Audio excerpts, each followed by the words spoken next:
Assalamu alaikum wa rahmatullahi wa barakatuh. Welcome to Radio Islam International. You are listening to the program You Are Loved, where we're discussing about narcissists. In studio, we have Manazir Ahmad Ragi. Malana, assalamu alaikum wa rahmatullahi wa barakatuh. Wa alaikum assalam wa rahmatullahi wa barakatuh.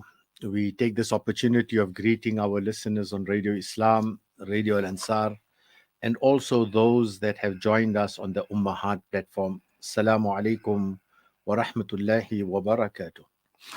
Well, in our last discussion, we were discussing about secret marriages. We also discussed about, aside from the codependents who seek this validation, that sexual validation, there are also codependents who believe that their worth lies in the intelligence, wealth, education, beauty, excessive kindness, family status, career, religiosity, and talents, and will use them excessively to impress those that are interested in it.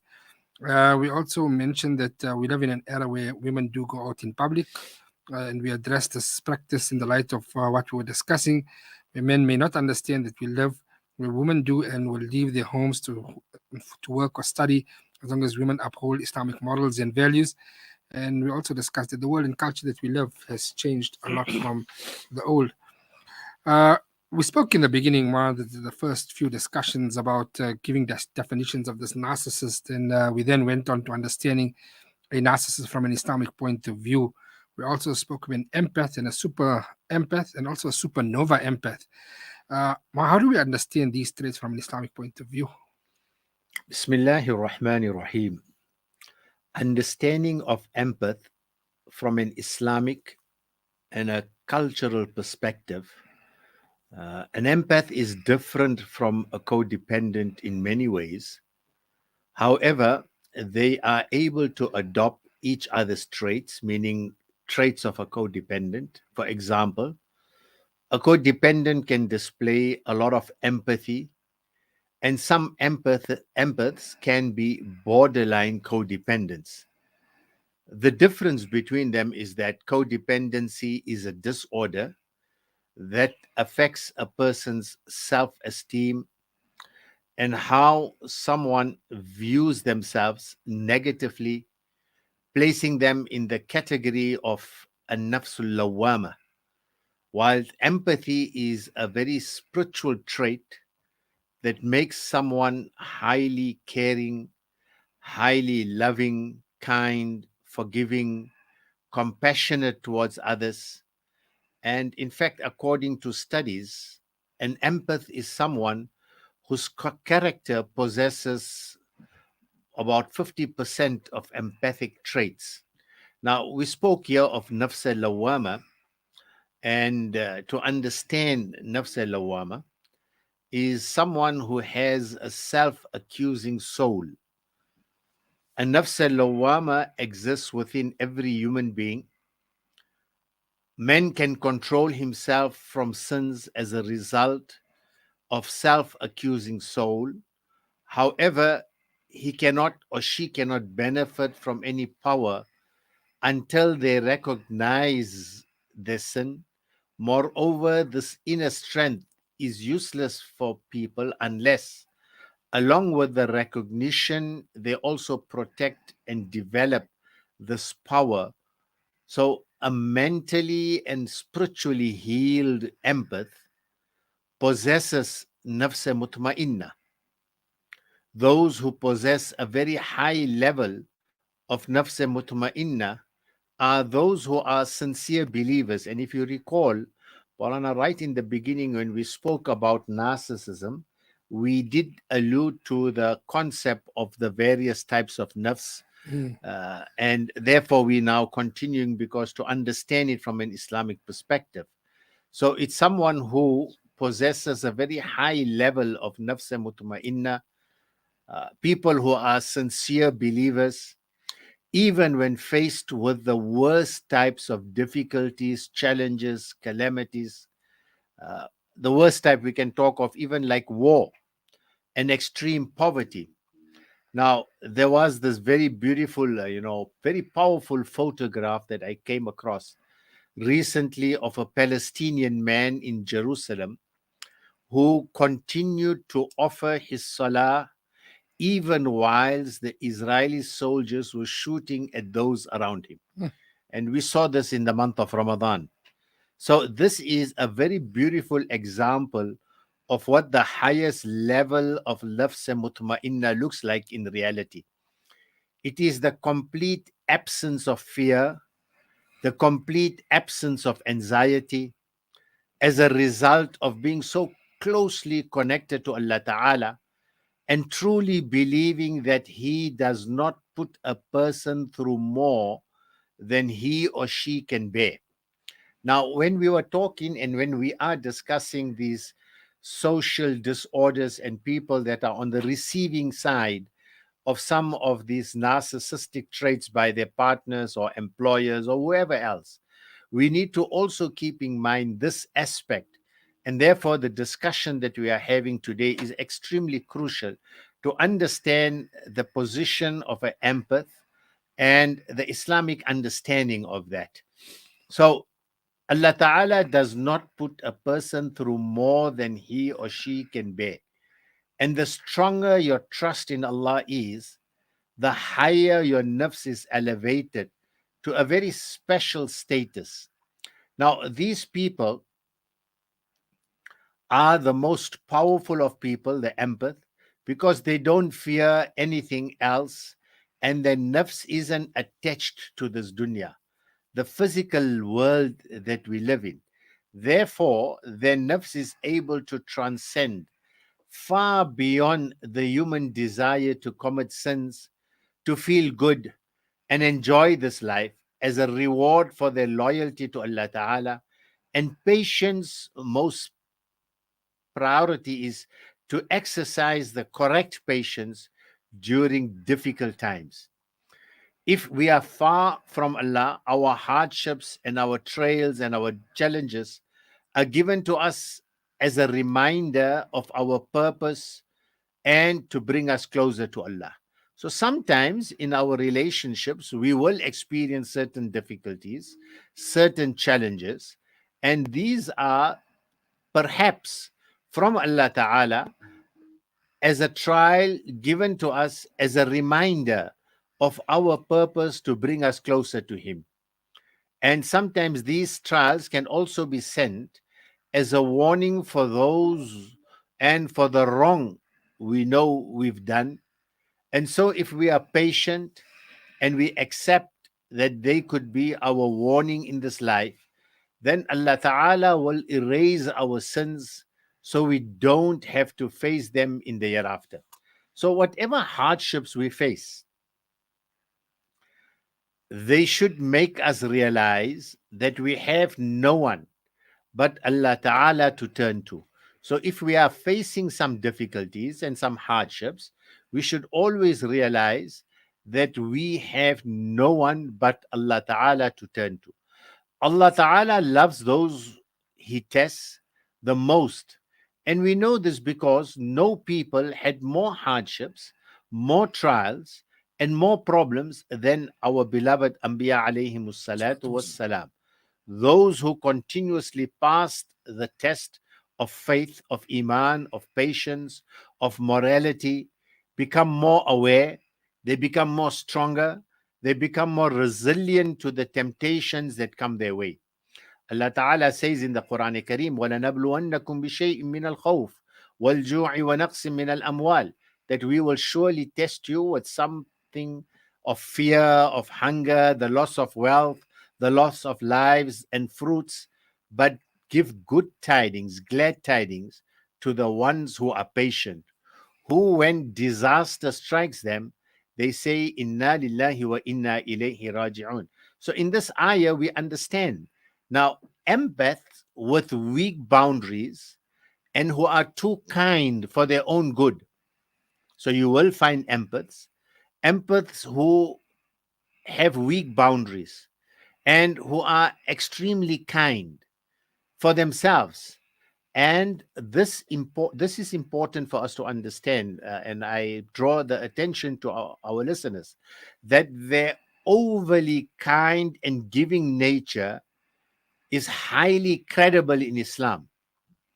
However, not when it's at the expense of their own time, own mental health, own rights, own comfort, own energy, own iman, and own emotion. So it's good to be kind.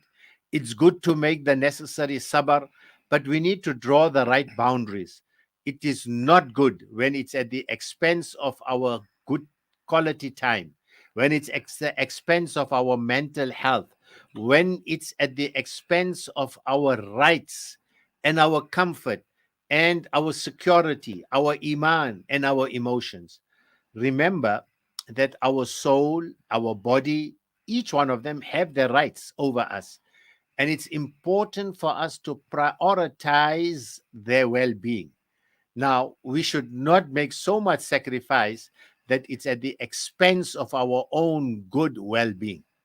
Empaths are very much in touch with their spiritual side and can intuitively sense and understand the mental or the emotional state of another individual. So, an empath is someone who is in touch with their own spiritual side because of their connection with Allah Ta'ala, and as a result of their ibadah, as a result of the spirituality. Remember, we're speaking about understanding an empath from an Islamic point of view. So, an empath who is, linked to Allah Ta'ala, who has a strong relationship with Allah Ta'ala, and who is in touch with his or her spiritual side. And therefore, spirituality and ibadah is extremely important in our connection with Allah Ta'ala. And as a result of our relationship with Allah Ta'ala, Allah Ta'ala endows us with intuitive sense and understand the mental or emotional state of another individual. And this makes them excellent charity givers, as they know who to give their money, for example, to. And they are also able to help without people asking for the help. This intuition that comes as a result of a person's spirituality also helps them pick up on different energies in people, and so they are more likely to identify codependent narcissists and other empaths very, very quickly.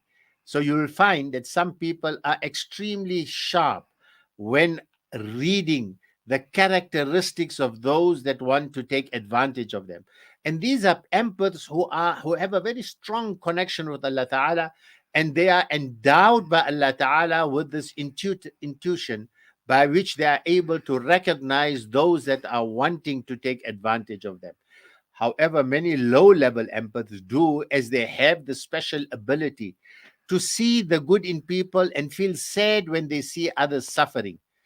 But this caring and compassionate nature triggers the hero syndrome within them that sometimes boosts their desires, that they want to help everyone, and they even want to, offer the help to narcissists and to heal narcissists, especially those that just come out of a bad divorce, saying that though they find it easier also at the same time to just abandon and leave toxic relationships. So empaths are people that, from an Islamic understanding, they know their boundaries, they are able to set the right boundaries, and they are endowed as a result of their spirituality with such intuition that they are able to read the character of people who are wanting to take advantage of them. And they are also within them, they have this ability and the motivation to help those that are in need. It is true when psychologists say that a narcissist will never forget an empath who walked away from them, because unlike codependence, people that have this form of empathy know their worth, and they are not willing to tolerate abuse. They know they don't deserve. So they know these are people who are able to draw the right boundaries, and they know that they don't deserve the abuse from people. Whilst narcissists respect this, the pain of loss encourages them to keep trying to hover the empaths back into their lives. And if they are borderline codependent, they may feel sorry for them and get sucked back into that relationship. Mm. So if they are not, the chances are the empath's dignity will not allow them to fall for the manipulation of narcissists. In Islam, empathic people, people who have this compassion, are those who lean more towards what Allah loves and are good to everyone they meet. However, Muslims must also establish, as Muslims, we need to establish healthy boundaries, as there are people who will always try to take advantage and not appreciate the help that's offered or given to them. Abu Huraira radiallahu ta'ala anhu has mentioned in a hadith that Rasulullah sallallahu alayhi wasallam has said, a strong believer is better and more beloved to Allah than a weak believer. Now, the word strong in this hadith does not just refer to someone's level of faith, but even their mental strength, even their physical strength, even their intellectual strength, and even their emotional strength. Many people generally perceive good, empathic Muslims to be very soft in nature, very highly sensitive, and not the type of people to have fun and spontaneous who take care of themselves. Jimar, then the question will come about it. What does our Dean say about caring for our physical image? Yes, so as we said, when we're talking about a strong person and someone who is also caring for his physical strength, emotional strength, intellectual strength. So these are people who will always make time for his or her fitness, health, to get in shape. It is generally assumed that it's only the narcissists, and we spoke about this, and players who look good because they are obsessed with beauty and they prioritize spending so much time in the gym, playing sports. But empaths, on the other hand, can advance greatly in their value, in their own self value, by maintaining their own physical health. Now, physical attraction, Marana, is usually a very important element for most people when seeking a partner. And so it makes sense for a high value person to assign some time to excel in this area of life as well, to be, beautifully presented, to look good. And Islam does not discourage a person to give attention to his appearance. Great people can be easily dismissed as potential marriage partners because they aren't in good shape. And here I'm talking of being good shape to take care of your health, to take care of your physique, your physical appearance, obviously within the limits of Sharia. And great people can be easily dismissed as good marriage partners because they aren't in good shape or are generally unhealthy. Rasulullah sallallahu alaihi wasallam was very aware of this, which is why Rasulullah encouraged us to work on ourselves as complete human beings. We have the example of a person that came before Rasulullah sallallahu alaihi wasallam with disheveled hair, and Rasulullah sallallahu alaihi wasallam remarked, does this person not even have the money to buy a comb to keep his hair in shape? So sometimes we focus on one aspect and neglect others, or we expect others to accept us for who we are based on, what we value in ourselves.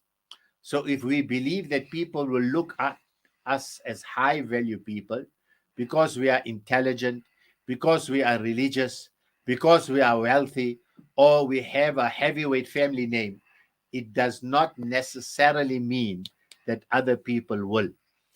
People's list of priorities are different. And so if someone prioritizes beauty and fitness over wealth and status and doesn't find them in you, then to them you won't be perceived as a high value person.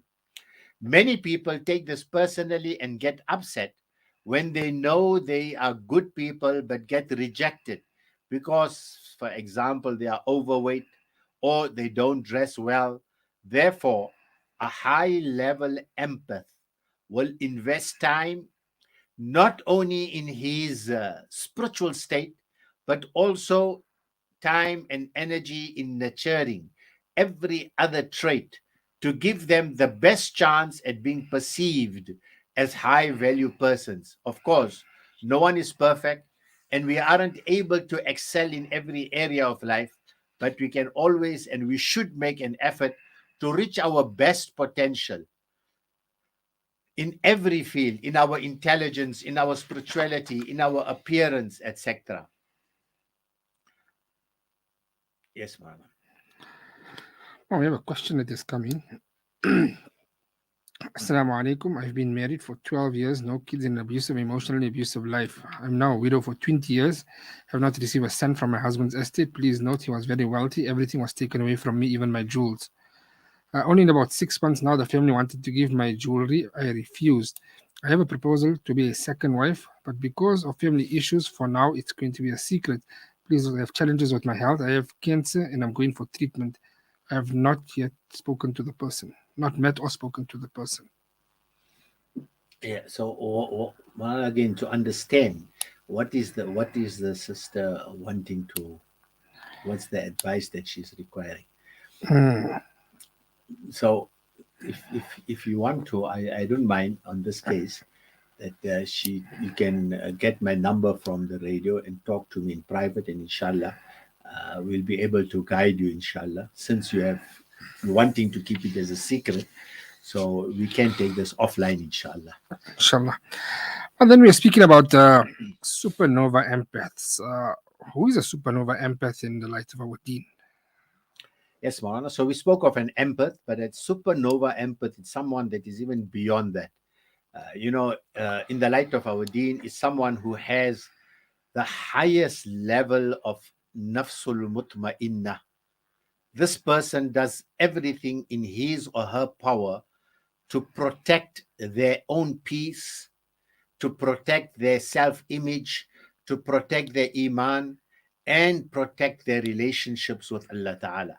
It is someone who, in our vocabulary, we can call someone who is a winner all in all, someone who has blue chip character traits. They enjoy offering the obligational and voluntary prayers, ibadah, even tahajjud prayers. They fast voluntarily and are pure hearted, sweet natured, and they are people who don't harm anyone or deprive them of their rights. Now, the difference between those who treat their prayers as chores, as a task, and those who take the time to focus on them and enjoy them because it's the special time they get to spend with Allah Ta'ala is so great to them that they can't be compared at all.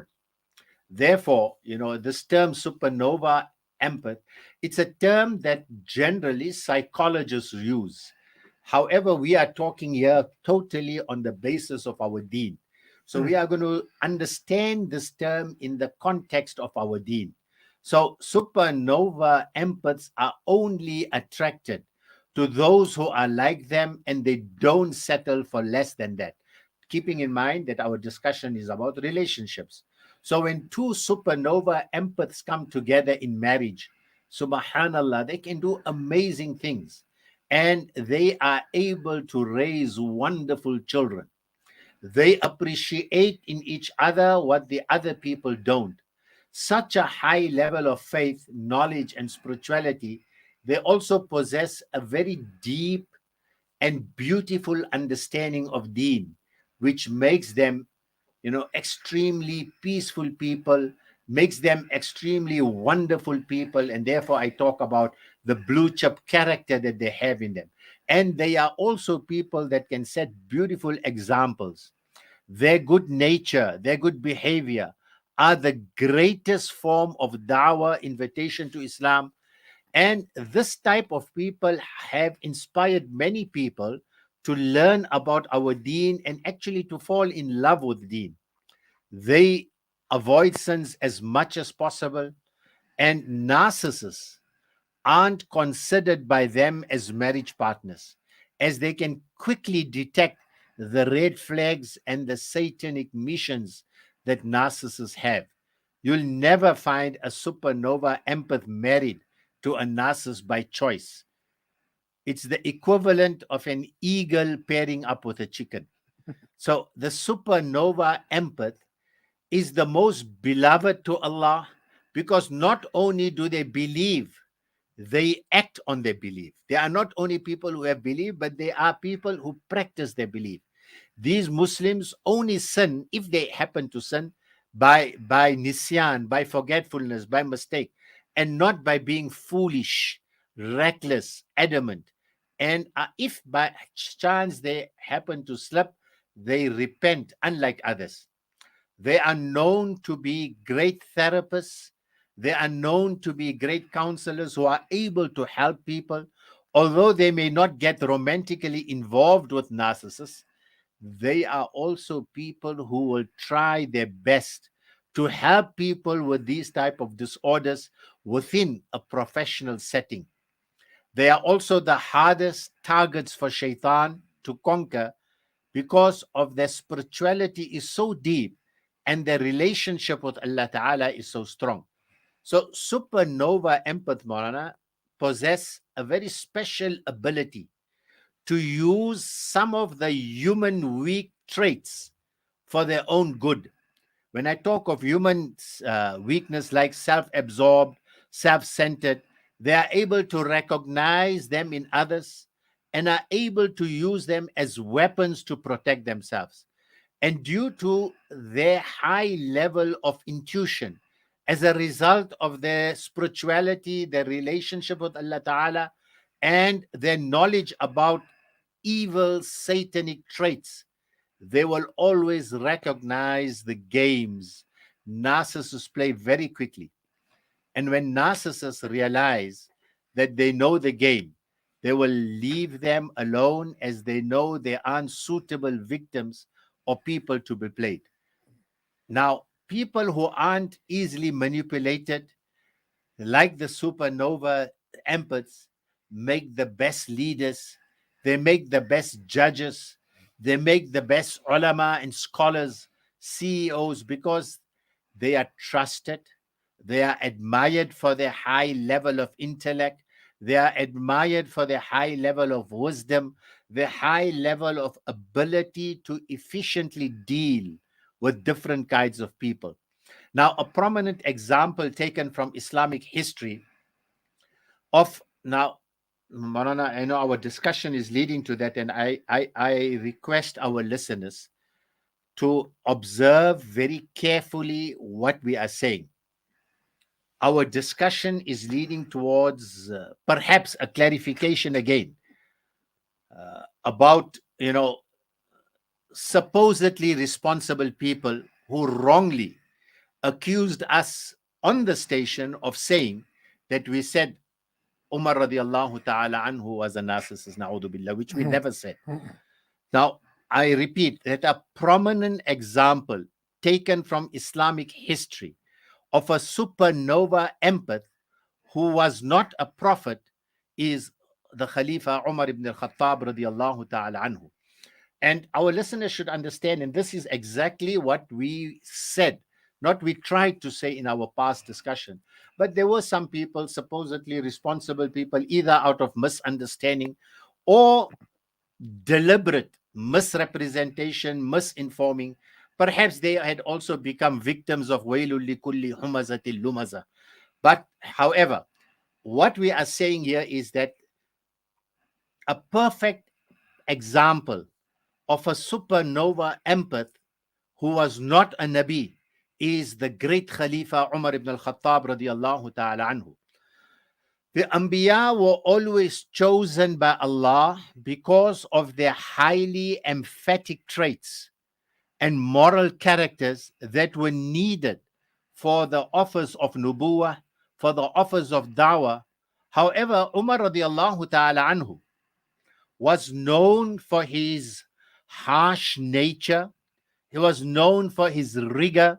He was known for his strictness. He was known for his severity. He was known for his sternness, his stringency, his austerity, his toughness before he embraced Islam. And there is no doubt about that. There are many incidents about it. It was this that led him to wanting to assassinate Rasulullah sallallahu alaihi wasallam.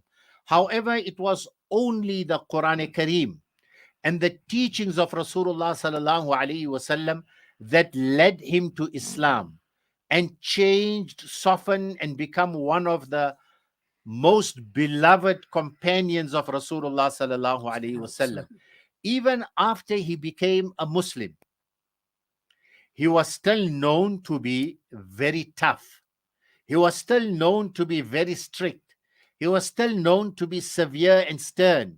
He was still known to be stringent, austere, and sometimes extremely tough on his views. But, and this is the point that we had made previously, and I'm making it again, Marana, to get an understanding of a supernova empath. But he managed to exercise his toughness, his power correctly via the right channels, such as in war and against oppressors. So he used these traits and the traits that he had naturally inborn in him for the greater good to provide for the poor by making sure everyone paid their zakah, to serve justice to the oppressed by obtaining their rights, and to protect Muslims from their enemies by having intelligent war plans that would ensure the victory of Muslims. Rasulullah sallallahu alaihi wasallam said that if there was to be a prophet after him, it would have been Umar radiallahu ta'ala anhu. Now, narcissists use their power to instill fear in people as a way of controlling them. However, Umar radiallahu ta'ala anhu instilled a fear of Allah in people before his own authority. And that is the distinction again between a narcissist and a supernova empath. So, Morana, as we are saying, narcissists will use their power to instill fear in people as a way of controlling them. However, we see Umar radiallahu ta'ala anhu instilled a fear of Allah in people before his own authority so that they'd be protected from Allah's punishment in this life and the hereafter when they avoid harming others and corrupting the society. And if you go on more to understand a supernova empath, in this biography of Umar radiallahu ta'ala anhu, his genius achievements in the field of economic development and wealth distribution also elevated the state of the ummah and allowed everyone to live comfortably. Poverty was eliminated during his reign to the point where people didn't know who to give their zakat to. And so he established the Baytul Mal, the public treasury, in which people's charity was kept for anyone who needed money or provision. Such as travelers passing through, it was said that people respected and feared Umar radiallahu ta'ala anhu to the extent that not only were crimes not committed during his reign as a Khalifa, but subhanallah, even Shaitan himself avoided him. Rasulullah sallallahu alaihi wasallam has said in the famous hadith, by the one in whose hand is my soul, Shaitan never meets you on a road except that he takes a different road. So this hadith teaches us that even if it is in someone's nature to be firm, to be strict, to be harsh, understanding Islam correctly with the help and guidance of emphatic Muslim teachers, like how Umar radiallahu ta'ala anhu learned from Rasulullah sallallahu alayhi wasallam, if anyone who has certain traits, if they have the correct Islamic environment, people can be helped to soften and channel some of their disorders in the right way for the greater good. Allah has given everyone a degree of harshness, a degree of toughness in their character to help them protect, defend, and discipline themselves and others when needed, especially when it comes to surviving a difficult challenge. Unfortunately, a lot of Muslims are ignorant of Islamic teachings, and they don't know how to rein in their emotions and channel this energy when a bad mood has been triggered by an unpleasant experience or an encounter. So, coming back to our discussion, that unfortunately, we need to understand that Allah Ta'ala has given everyone a degree of harshness. Allah Ta'ala has given everyone a degree of toughness in their character to help them protect, defend, and discipline themselves and others when needed, especially when it comes to surviving a challenge or an ordeal. Unfortunately, a lot of us as Muslims are ignorant of the Islamic teachings, and we don't know how to rein in our emotions and channel this energy when a bad mood has been triggered by an unpleasant experience. Many men, for example, end up getting involved in unnecessary street fights or applying it incorrectly on their family members, resulting in a lot of domestic violence, family feuds, quarrels. However, true Muslim believers will maintain a moral character and seek safe ways and activities in which they are able to release their anger and their emotional harshness. One way to do this, and this is advice that I'm giving you, sometimes, when you feel that anxiety, you feel that anger, take up physical exercising. For example, take up boxing. This is highly rewarded, as not only are people refraining from harming others, they are investing in themselves by channeling their negative energy in the improvement of their mental and physical health as well. Now, another example, Marana, a trait that's used by people that are endowed with the supernova energy, supernova empath, in the correct way is jealousy. Now, let's look at jealousy. Now, I recall, if you remember, Marana, 3 weeks ago, we had someone that questioned us about a spouse that is extremely jealous and suspicious. Correct. Now, I want to give again the example of Umar radiallahu ta'ala anhu. So, Umar radiallahu ta'ala anhu was known to be extremely protective over his wives.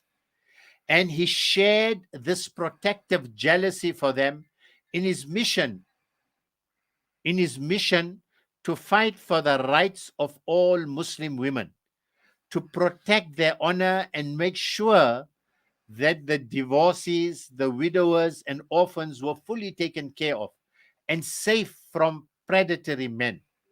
Now, the jealousy of Umar radiallahu ta'ala anhu, his jealousy and his protective nature, and I'm using the word jealousy in the correct sense. So I don't want people to misrepresent things again. The protective jealousy of Umar radiallahu ta'ala anhu allowed women to live in peace with dignity, as no one dared to mistreat them and violate their rights.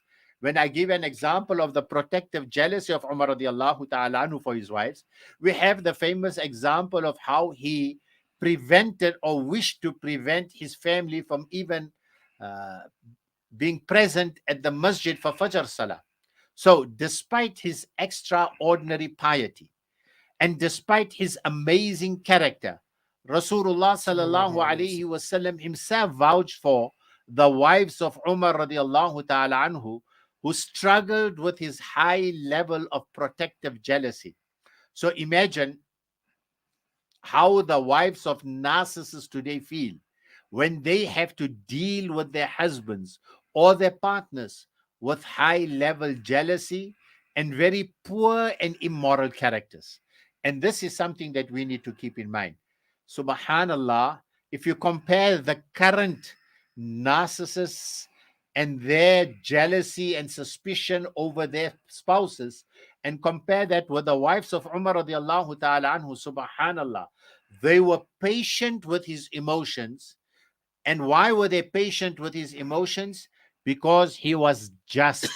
They appreciated them and he did not deprive them of their rights. And this is an important distinction that we need to keep in mind. It is reported, to give an example, that a man came to and I'll conclude with the story, Morana, that a man came to Umar radiallahu ta'ala anhu to complain about his own wife's bad temper. Whilst he was waiting for Umar radiallahu ta'ala anhu to come out of his house, he heard that the wife of Umar radiallahu ta'ala anhu was scolding him. And Umar radiallahu ta'ala anhu quietly listened to her and not answering back.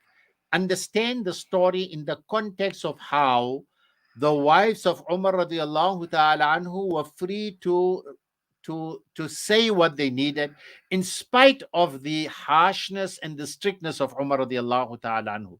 And this is the lesson that we need to take. So the man turned around and started walking away, muttering to himself, if that is the case with Umar, the leader of the believers, who is famous for his uprightness, who is famous for his toughness, then what about poor me? At that moment, Umar radiallahu ta'ala anhu comes out of his house and sees this man walking away. He calls him and says, what is it that you want of me, O my brother? The man replied, O leader of the believers, I came to complain to you about my wife's bad temper and how she nags me. But then I heard your wife doing the same to you. So I turned around and thought, if that is the situation of the leader of the believers, then what about me? Subhanallah. And when we give an example of the supernova empath example that is found in Umar radiallahu ta'ala anhu, in spite of his harshness, here is it what he said. And this is what Umar radiallahu ta'ala anhu replied. He said, oh brother, I bear with her because of her rights over me. She cooks my food, bakes my bread, washes my clothes, looks after my children, and yet none of these are her duty. And then she is a comfort to my heart and keeps me away from forbidden deeds. Due to all this, I bear with her. The man said, it is the same with me, O leader of the believers.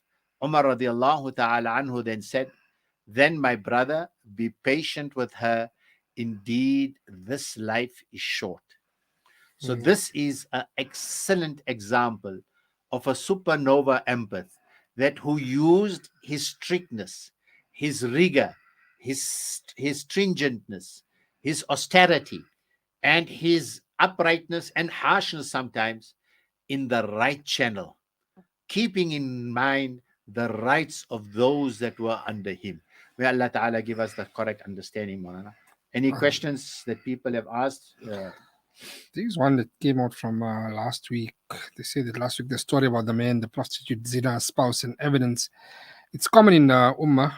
It's a common Ummah problem. Picking up a prostitute in a public space is not a private matter. And consider these problems as private problems does not bode well for women who endure them alone and silently. Perpetrators of abuse, betrayal, love, the word private because of the victims or the spouse succumb to enduring the abuse and betrayal privately. We must endeavor to empower, especially women, and not make them feel that they do not have any truth or justice in the matter of the evidence and the actual act of evidence.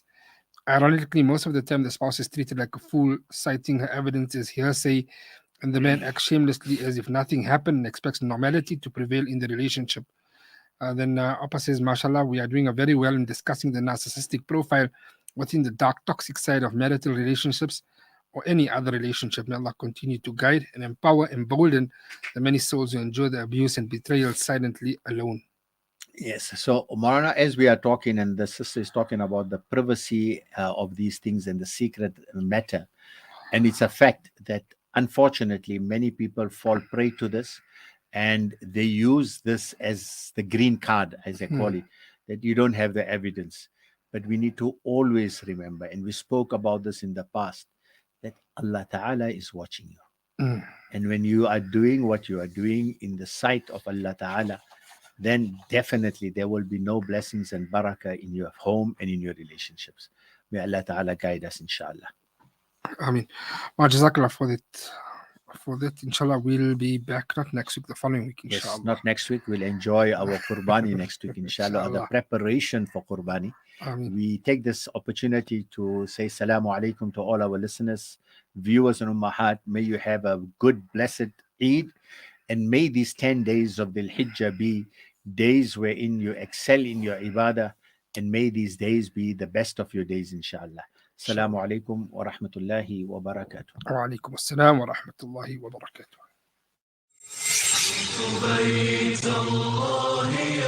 In the footsteps